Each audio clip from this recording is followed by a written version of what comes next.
Hello, my friend. Good morning. I'm going to read chapter 18. I read chapter 17 by myself last night. It was quite intense. The story just gets me. Yeah, it's crazy what happened during that time in China. They were constantly worrying about the bombers from Japan. Yeah, and lots of people got killed at home. In Kunming, that's the city they resided, the characters from this novel. American dance. I did not break my promises. I took back one, only one. The part about being a better wife to Wenfu. That's different from breaking promises. That's like buying something at Macy's, then getting a refund. I did that last week, bought shoes on sale for Baobao's wedding, and 2 days later I saw the same shoes were another 20% off. So I took them back, got my refund, then bought the shoes again, this time for cheaper. I didn't hurt anyone by taking those shoes back. I bought the same shoes all over again. See, they are right here in this box. The style is almost the same as shoes I once had during the war. They were also high heels, although not too high, and the color was more like a red-brown. They had the same kind of cut-out toe, but they were not very well made. I wore those shoes to the first American dance I went to. I was dancing in those shoes the first time I fell in love. This happened when the Flying Tigers came to... Hold on. I need to sneeze again.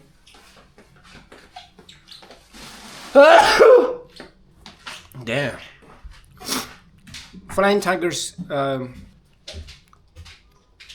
came to Kunming. Of course, back then they were not called the Flying Tigers. They were called the Avoji, the way we shortened the name for the American volunteer group. Although some people called them the Flying Sharks, because that's what they had painted on the front of their airplanes. Shark teeth, very fierce. And later someone thought the shark teeth were tiger teeth. So now you know how they got their name. Flying Tigers. It was a mistake. Anyway, we had been invited to an American victory dance. And the day we were supposed to go, Hulan was telling me there was a Chinese school teacher who went crazy, left her husband, and now wanted to sleep with the American Air Force. Everyone, married or not young or old, it didn't matter. She's openly saying this. A Chinese woman said to Hulan, "This is true. Everybody is saying she came down with a sickness right after the American victory, then denounced her husband in public. What kind of sickness? Who knows? But now she's crazy about sex. Can't stop talking about it. She's old too, maybe already 30, and not even pretty." Hulan said the crazy school teacher was going to be at the dance, the one that would be held at the American club. The Americans invited... 他在下面。我咋办？咋了？坐地呀。你先别拖这里。我等会还得再过来拖呀。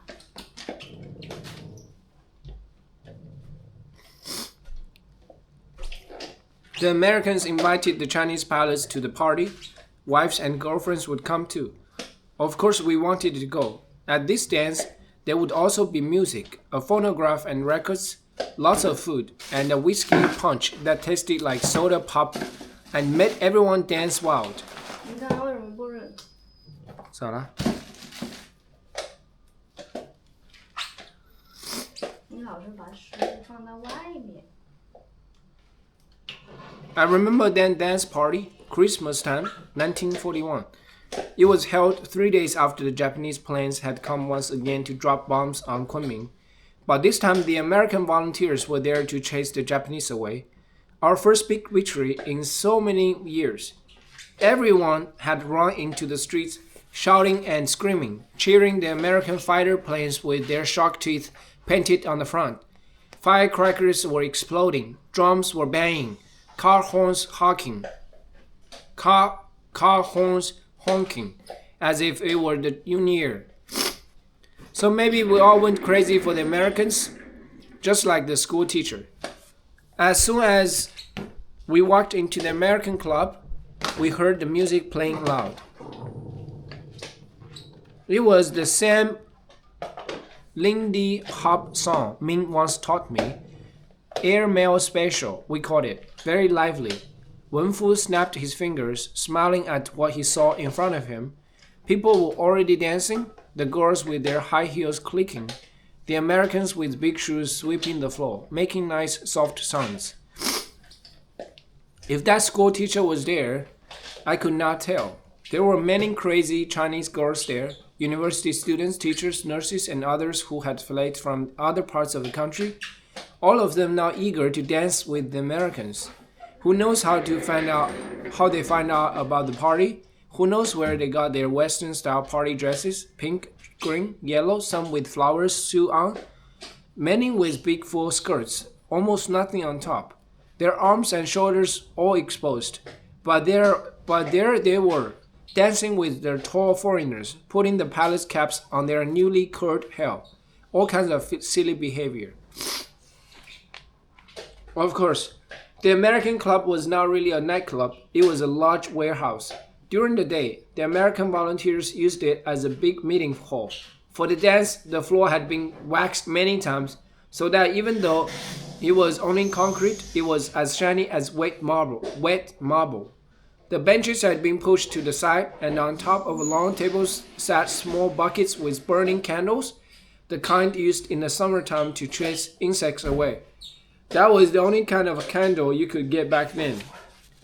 And from the rafters and all along the walls, the Americans had hung paper decorations, trees, candy cans, candles, and other shapes in bright colors. They were not very interesting, but then Jiaguo said these were special Christmas charms made by the missionaries and Red Cross girls in Rangoon and flown over the hump of the Burma mountains. We knew that such a journey was very dangerous to make even for important wartime supplies, so we looked again to admire these American Christmas charms with new respect. The Red Cross had even sent a Christmas tree, which Wenfu said was genuine American, recalling pictures he had once seen in a magazine. To me, that tree looked like some kind of local bush, only cut in the shape of a Christmas tree. It was decorated with greeting cards, red ribbons, white cotton balls, and something that looked like hardened white lotus seeds tied together in a long necklace.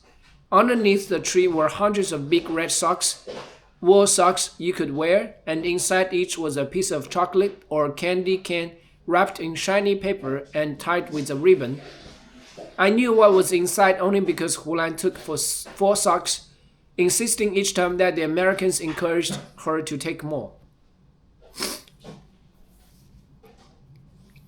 Wenfu told me he had learned how to dance at nightclubs in Shanghai many years before.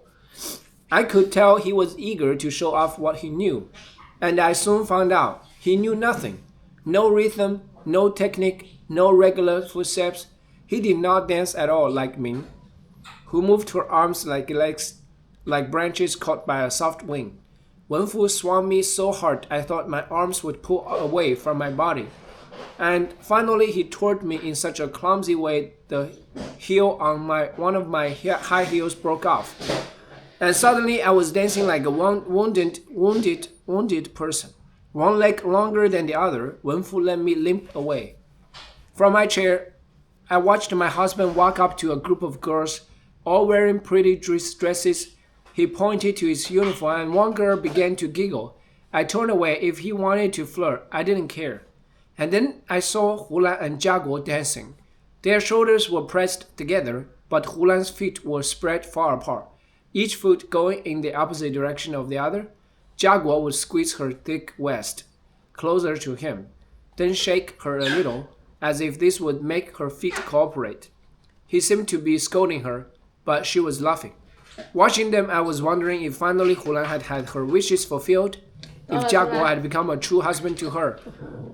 And then she saw me, waved, and broke away from her husband. If I had to dance to save our lives, disaster on all of us, she said, then sat down, finding herself with a...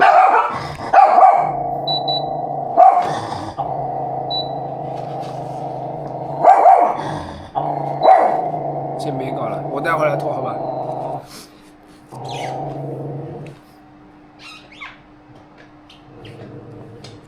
不知道他咋了。大姨妈期间。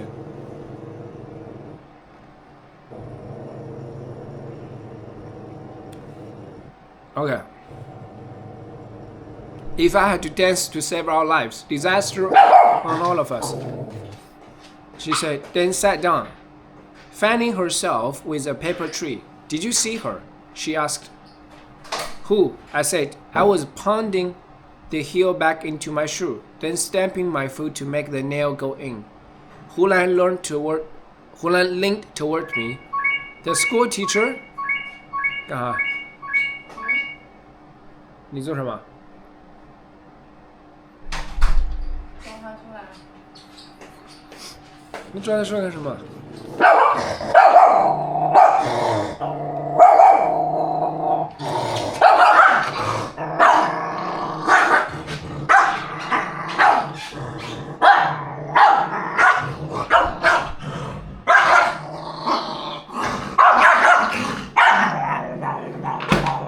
哎呀，别扯他的腿了。好，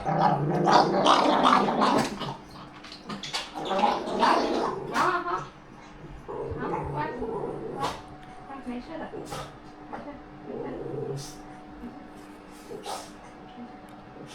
The school teacher. Of course, wearing a blue dress. She pulled all the hair out of her eyebrows. She then painted them back on. Where is she? I asked. I looked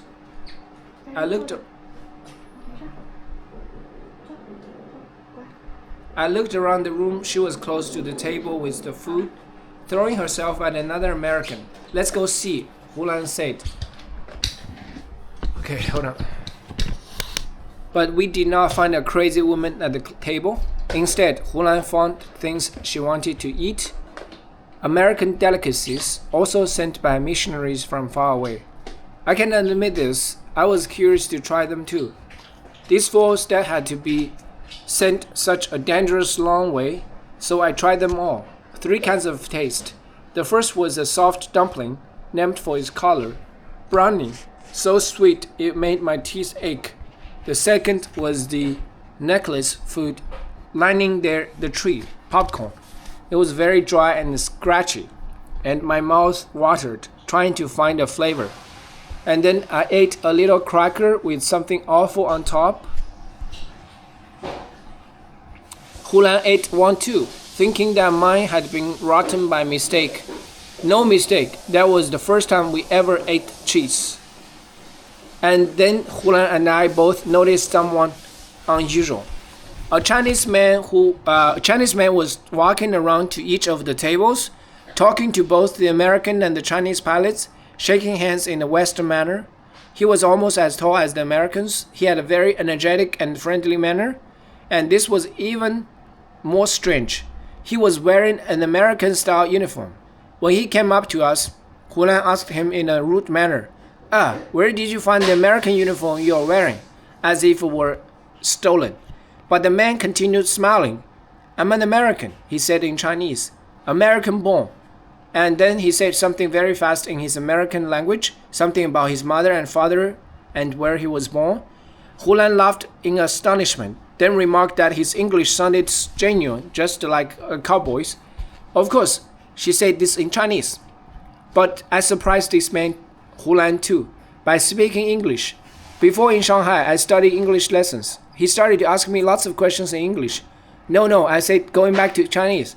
Study does not mean able to speak. I was a very naughty girl, a bad student. The nuns had to pray hard for me. He laughed. And did God answer their prayers? He asked in Chinese. I smiled and shook my head. Still, I know enough English to tell. To my eyes, you look Chinese. To my ears, you sound exactly like a foreigner. The man laughed again. By golly, he said in English, then returned to speaking Mandarin to thank me. And after that, he switched to Cantonese, then to some sort of tribal dialect, then to Japanese. You change tongues as easily as a phonograph changing records, I said. Oh yo, Hulan teased. You are a spy, perhaps, although for which side, it's hard to tell.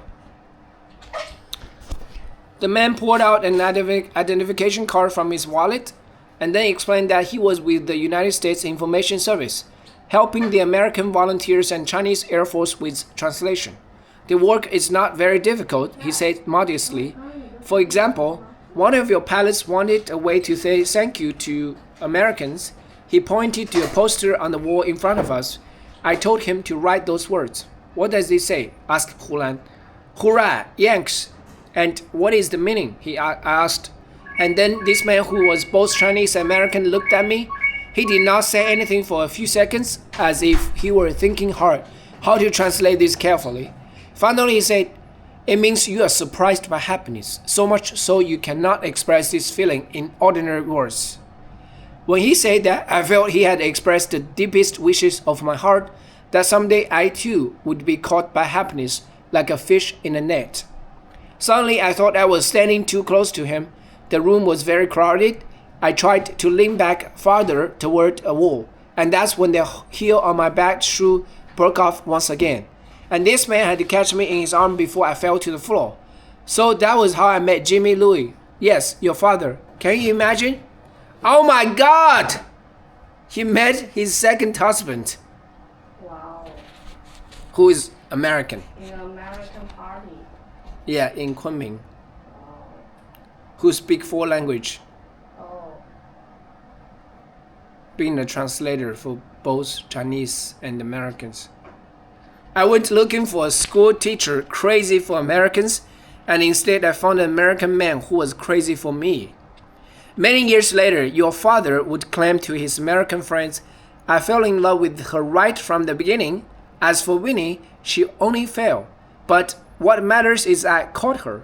He was charming and funny like that. Remember? He was always like that, right from the start." And it was true. What he said, I cannot claim I loved him right from the beginning. I had no such romantic thought. I was a married woman, trying to avoid troubles in my marriage, not looking for more. Although I can admit I was interested in watching Jimmy Louis, his ease with the Americans. When those big men walked up to the food table, Hulan and I shrank away, trying to make room. But Jimmy Louis, without any hesitation, slapped them on the back, called them by name. "Hey, Smitty. Hey, Johnny. Hey, Hank." And if I am to be honest, I should also confess that I grew more and more ashamed of the clothes I had chosen for that night. A plain brown dress with long sleeves. Worse, I had taken off both my shoes and was now standing barefoot. I must have looked no better than a local country girl. What would an American think? And all around me were so many girls, all wearing fancy dresses, their hair pressed into shiny curls, no signs of war or unhappy marriages in their faces. That night, it seemed all those pretty girls ran up to Jimmy Louis, 5 or 6 at a time. Of course, he was very handsome, but he did not encourage those girls the same way Wenfu did. He was popular because of what he could give those girls, an American-sounding name, so they could introduce themselves to their new Yankee friends. Jimmy Louis would examine their giggling faces as if he could determine their character in a few seconds and the names that suited them best. For most of the girls, he gave out names that were easy to pronounce: Donna, Dottie, Patty, Peggy, Sally, Susie, Maggie, Maddie, Jeannie, Judy. But if a girl was too pushy or too fussy, if she said she wanted a name that was prettier than her friends, he would give her a twisty name that was impossible for the Chinese tongue to say. Grinch, Faith, Theodora. These are the finest American names, he would tell those girls, and then he would turn to us and wink. What about you two? He finally asked. You should have American names as well. He asked what our Chinese names were, and then he squinted one eye, raised one corner of his mouth, pretending to look at us through an imaginary camera, as if he could capture exactly what he saw in a single word. That's how Hulan became Helen. Jimmy Louis said Helen was a very elegant name, but I thought he chose it because it sounded like Hulan, and I became Winnie, which Jimmy Louis said was a lively and lucky sounding name. Wing, wing, wing. He said he wrote those names down on a piece of paper, and that at that moment our husbands found us. Jimmy Louis shook hands with Wenfu and Jiaguo in American fashion. He also bowed slightly in the Chinese manner, if he was disappointed to learn I was married. He did not show it then, although he soon found a way to let me know what he thought of my husband. Hulan showed Jiaguo her new American name. She ran her finger across the piece of paper as if she could already read English. Hulan, Hulan, she said, pronouncing it slowly, the same as her Chinese name. Yours? Wenfu asked me. Winnie, I said. Not bad, not bad, Wenfu said, then turned to Jimmy. Since you are being so generous tonight, how about a name for my friend and me? So Jimmy named them as well. To Jiaguo, he gave the name Jack. Jack like Jack London. Jimmy said, an American famous for his struggles and adventure. Jock, Jock, Jiaguo repeated several times. I like this name very much, and without correcting him, Jimmy wrote down Jiaguo's new name as Jock. That was how Jimmy was, very polite, never embarrassing someone unnecessarily. For Wenfu, Jimmy suggested the name Victor, a lucky name for a pilot, and one that matches your wife's, he explained. But then Wenfu demanded that his name be even more special than mine, that it should be unusual as well, not the same as everyone else. Perhaps the name of a recent hero, said Jimmy. More important than that, said Wenfu. Someone who changed history forever, Jimmy suggested. Exactly, answered Wenfu. That would be the best. Judas, Jimmy said. Your name is Judas. I know of no one else who has this name. Judas. Judas, Wenfu repeated, trying on his new name. It is a good name, good sounding to the ear too. Jiaguo and Hulan agreed. I was biting my lips, remembering what the nuns in school had taught me about this evil name. And now Jimmy Louis could see I was trying not to laugh. He smiled like a schoolboy, pleased that I knew what he had done. He wrote Wenfu's new name on a piece of paper, then said, This song just came out.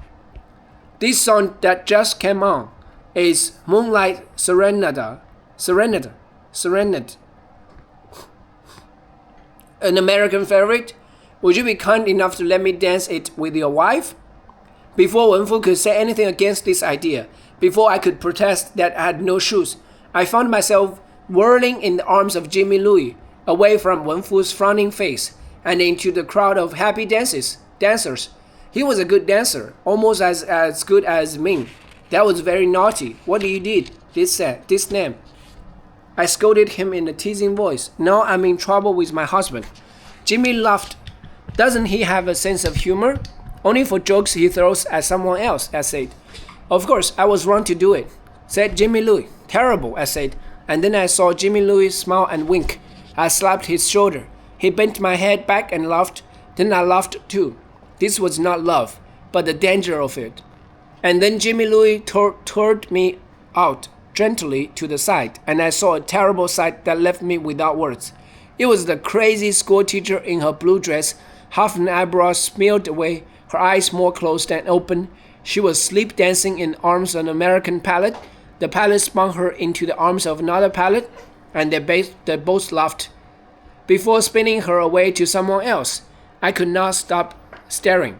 To see this story Hulan had told me now in front of my eyes, to see my own self looking back from that woman's lost eyes. From there she was, a woman who had denounced her Chinese husband and was now worth less than all the words she had spit on him. And here I was, no better than she. I had let an American fool my husband. I was now dancing barefoot with this same American, letting him throw me this way and that, any way he pleased. So I excused myself from dancing, telling Jimmy Louis I was a tired old married lady. I left him standing on the dance floor, and I did not think I would ever see him again. By the time I found Wenfu, it was already too late. When we returned home, Wenfu showed me his anger right away. He was not doing this because of the name Jimmy Louis had given him. It was not until many years later he found out what Judas meant. That night he was angry because I had danced with an American. Another pilot had joked to Wenfu that perhaps the Yankee volunteers had conquered the women as well as the Japanese. So I was not surprised he was angry. I was ready for this. In our room upstairs, he cursed and called me all kinds of bad names, the same ones he had used throughout our marriage: whore, fox devil, traitor. Whiskey smells poured out of his mouth. I did not protest.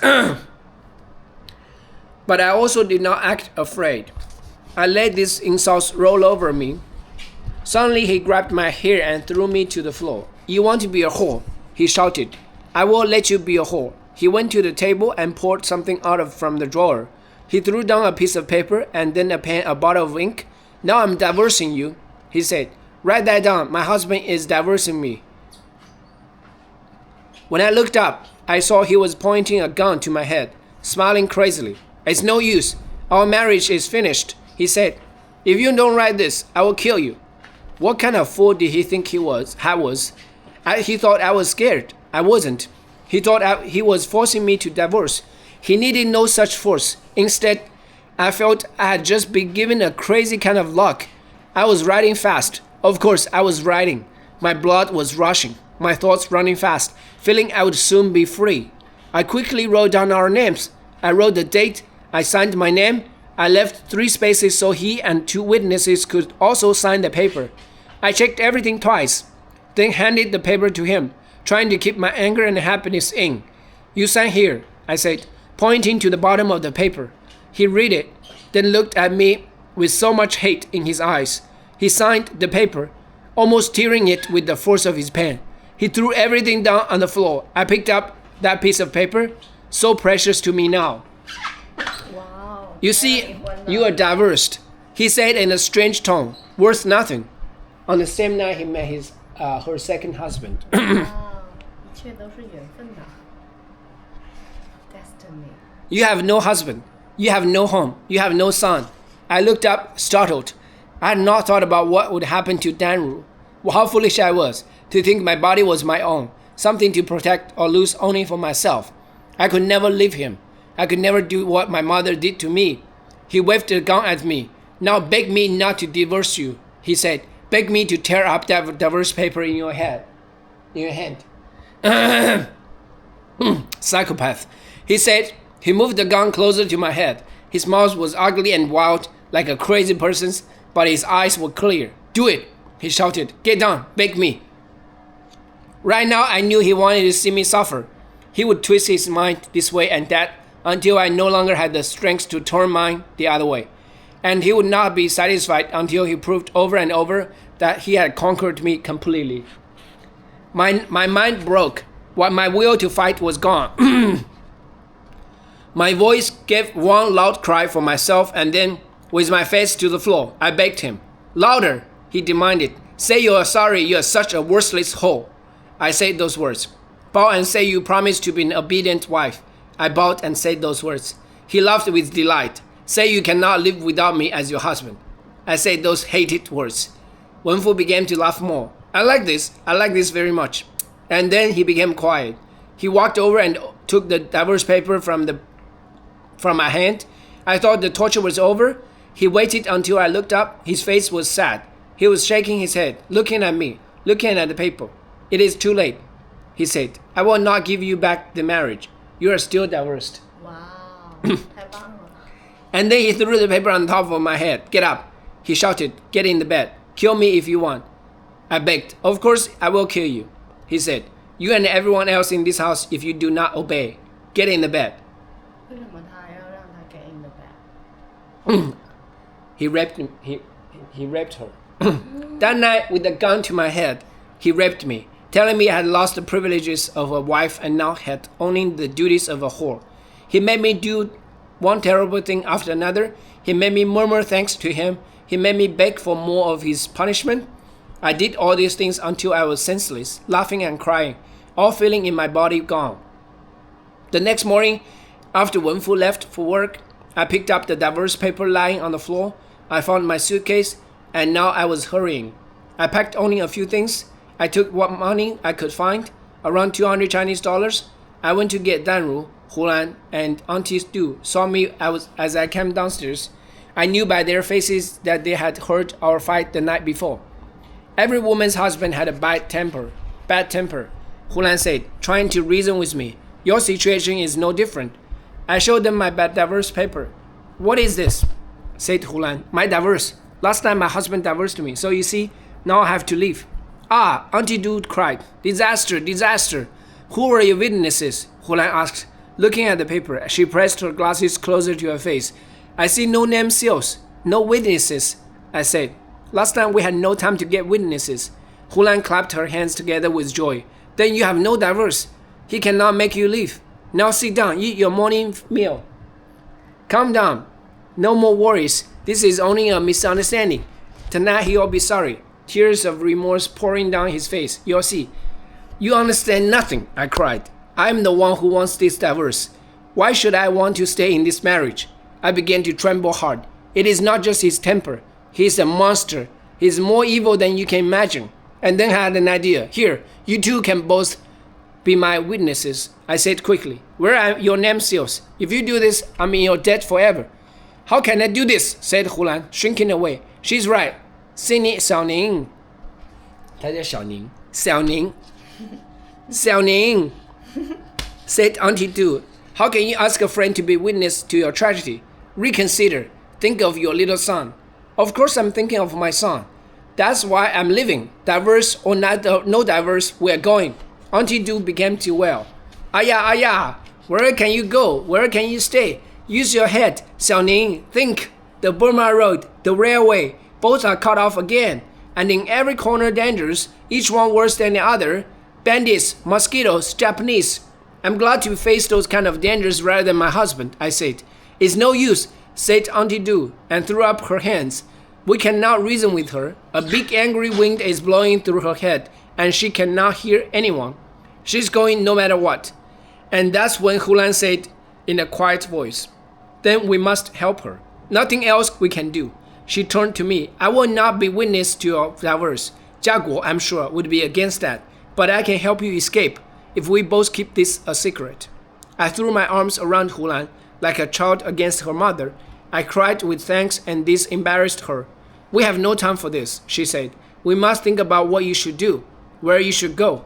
She walked over to her sewing basket and pushed her hand inside. She poured out some money and put this in my purse. Auntie Du sighed, then went to the kitchen, found dried fish, mushrooms, noodles, and tea, then wrapped each of these things in clean paper.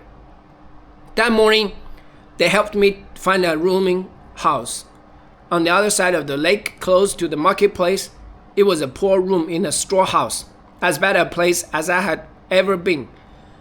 But I did not complain. Not one word. That's how happy I was to be there. Hulan said I would be safe. She said she would come back when she had found me a ride on a truck. In the afternoon, Danru and I played on the floor. I used my chopstick to pluck bugs out of the mattress. Danru would chase them, smashing them flat with the bottom of a ball. We did that until there were no more bugs, until we had changed our world, dirty to clean. And when we were done, I congratulated him for our victory. We ate a small meal. Then together we fell asleep. His small self curled safely against my side. We woke up, hearing Wenfu's roaring voice. Where is she? He sounded like a bull, ready to crash through the gate. I sat up and pushed myself to the shadows of the corner. Be quiet, no sounds now, I whispered to Danru. And he was so good. He understood. He trusted me. He made no cry, no more whimper. He wrapped his arms around me and was quiet. Where is she? We heard him shout again. Danru pushed his face against me harder, and then I heard Hulan's small voice. But you promised to be kind. So you see, Hulan helped Wenfu find me. Of course, she was very sorry later on. She saw his promise meant nothing. He was not kind. I don't have to tell you what happened. So many years gone by, and still the anger can never come out completely. You can hear this in my voice. When I talk about him now, I'm still angry.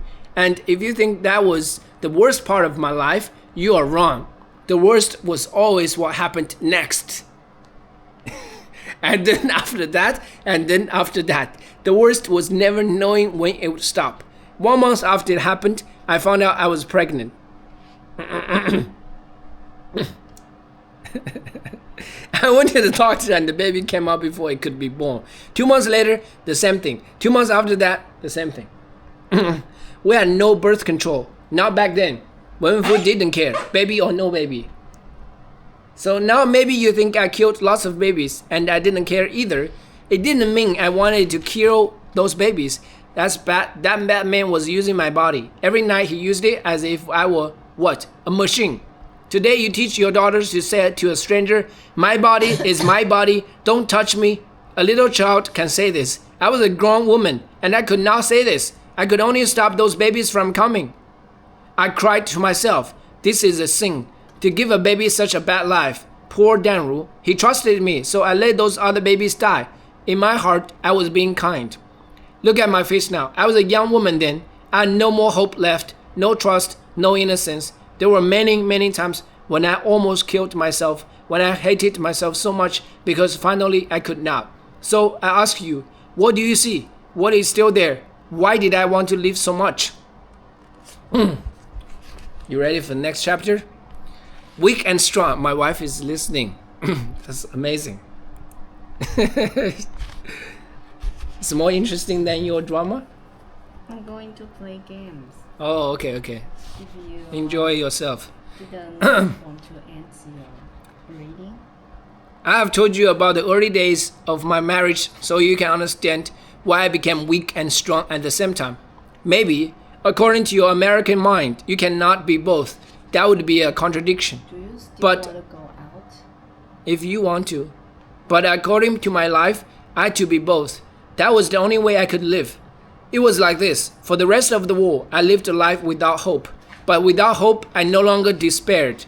I no longer fought against my marriage, yet I did not accept it either. That was my life. Everything always in between. Without hope, yet without despair. Without resistance, but without acceptance. So you see, weak and strong. I am not asking you to admire me. This was not harmony with nature. No such thing. I'm saying this only so you will know how it is to become like a chicken in a cage, mindless, never dreaming of freedom, but never worrying when your neck might be chopped off. But of course, even the stupidest chicken will fly away when the cage breaks open. And now I will tell you when that finally happened. Yeah, I'm waiting. I had to wait until 1945, the middle of summer. I still remember that day, what I ate, what Auntie Du said, what Hulan was wearing. I wonder why that is, to remember the details of the moment right before everything changes. In any case, we were crowded around our little square table, Hulan and Jiaguo, Wenfu and Auntie Du, and Danru, sitting on a little stool next to me. We were eating our morning meal, a very ordinary meal, a porridge made out of tiny rice grain, a pickled vegetable that looked like a small snail, cold lettuce hearts, which were leftovers from dinner the night before, a stinky bean curd, and sweet boiled red beans, the kind that are as small as baby teeth.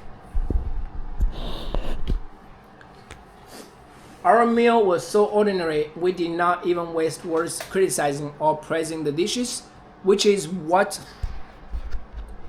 we always did when the meal was interesting, what prepared well, what was not. Of course, now that I'm thinking of it, I would praise those dishes today. All those tastes you cannot get in America. What a pity. The lettuce heart, for example, it was thick like a turnip, crunchy but sweet, easy to cook, and the bean curd, we could buy that from a man who rode his cart by our house every morning calling, "Chou doufu, chou doufu."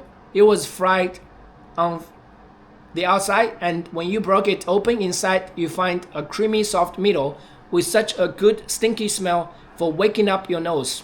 But as I said, back then all those tastes were just everyday foods, like the cereal you buy at the store. Anyway, because it was summer, August by your calendar, we did not have an appetite to eat very much. I remember something else about that breakfast. Hulan was eating one red bean at a time, very slowly, like this. She would pluck one from the plate, then waved it in the air as if it were the body of a fly, zigzagging into her mouth. By then she had grown quite fat, and the dress she was wearing, made from the peach-colored clothes I had given her, was too small across her chest. When I was a young girl, she said, I was the only one in my village who could pick up 100 of those beans, one at a time, never dropping any. She dropped another bean into her mouth. Of course, I knew what she was talking about. The old silly custom of showing in front of prospective mother-in-laws how delicate, how elegant your manners. You are supposed to use your most slippery chopsticks to pick up the smallest piece of food, without making a big mess. In your village, I teased her, women had no other work than to count how many beans went into their mouth. You don't believe this? She said. She picked up another bean, swallowed it.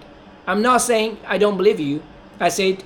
Only that maybe there was no time to count how many you actually ate. Maybe it was only 50. I tell you, it was 100.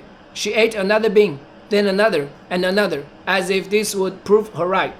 Auntie Du scolded us both. What kind of nonsense are you two arguing about now? Maybe it was 200. In any case, why measure a girl's value by how many beans she can balance between her chopsticks? At that moment, we heard a quick knock at our door. And then before we could even put our chopsticks down, the knock came again. This time harder and faster.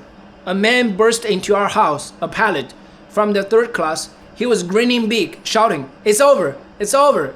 And even with this, we did not imagine, because we were told so many times not to expect this news for at least another year.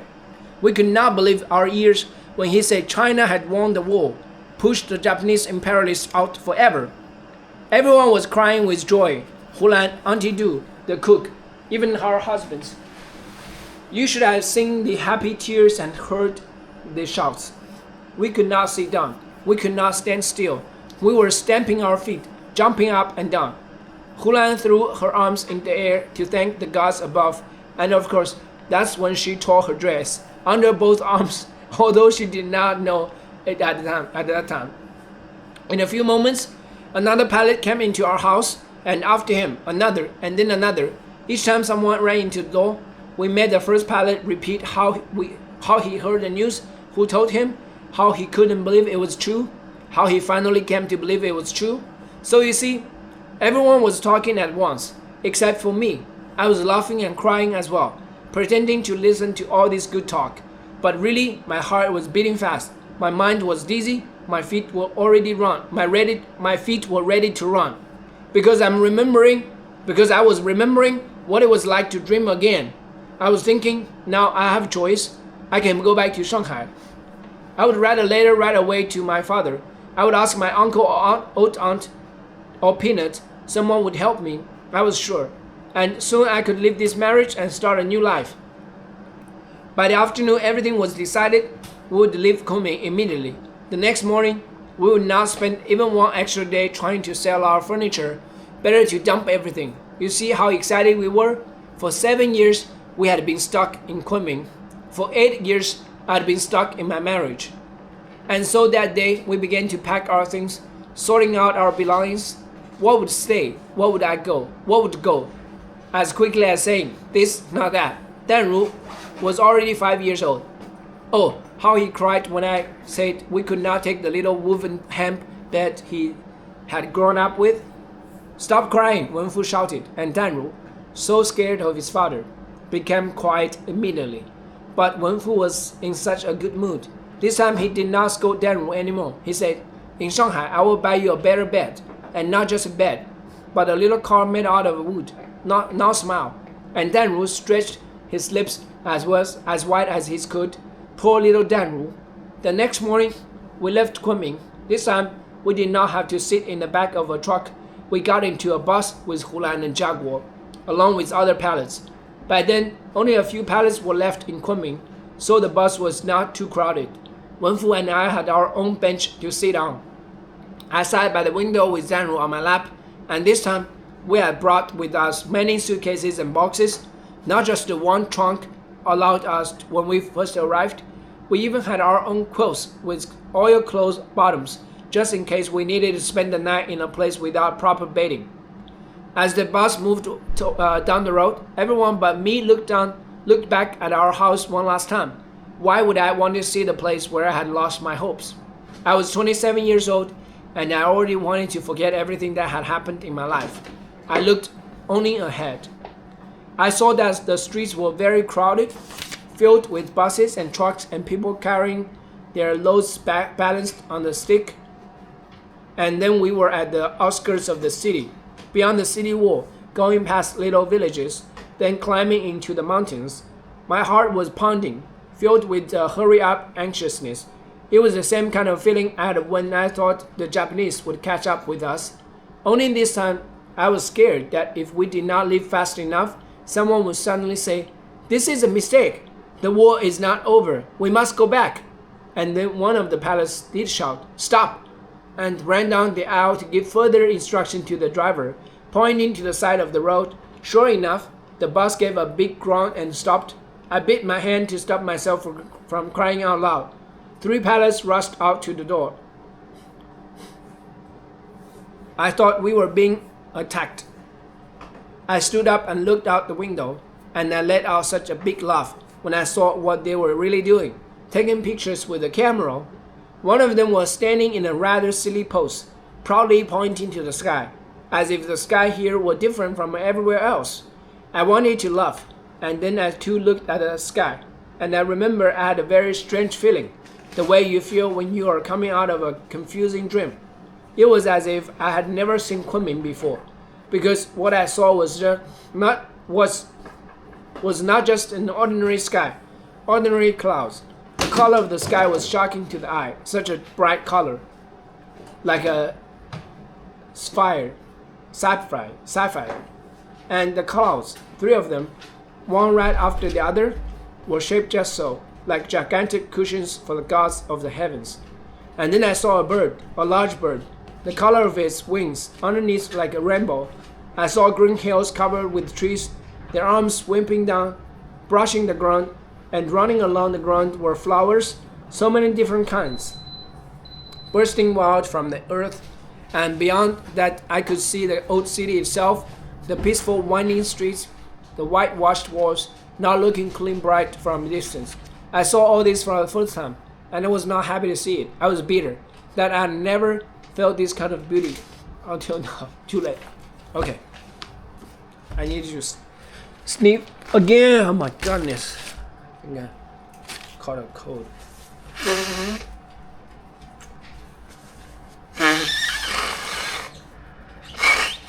Where would you go today?